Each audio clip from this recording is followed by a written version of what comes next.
Buko ice cream? Yes po. Hindi ho ba buko ice creams? Thank you. So of course, we're all familiar with the sweet, sour, salty, bitter, flavor profiles.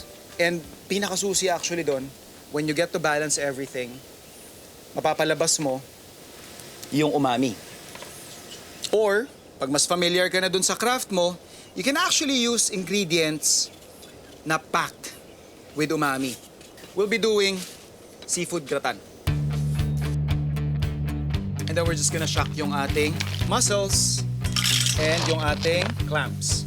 So basically, what we're doing here is pinapar cook natin yung ating shellfish.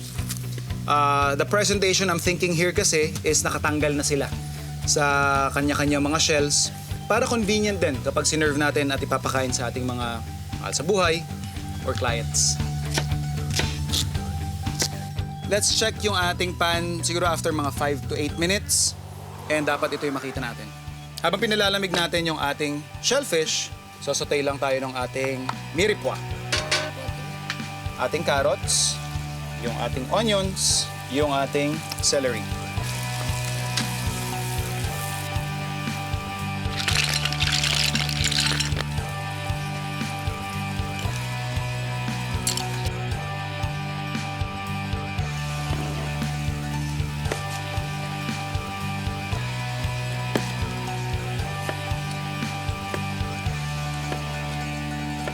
We're also going to add yung kilala naman talaga nating umami bomb, yung ating cheese. So we have here from Malagos different kinds of artisanal cheese na talaga mag-elevate pa doon sa aking seafood gratin.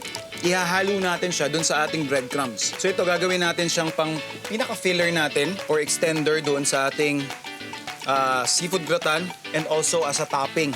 We're also gonna add in yung kanilang sherv. I have here mango which will bring some sweetness. Sasama na rin natin dun sa pag-melt ng ating sherv yung ating squid.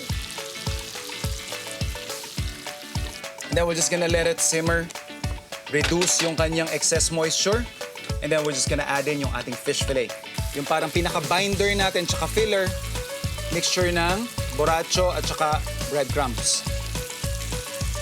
We're just gonna cook it for another 5 minutes. Pwede tayo mag-plate.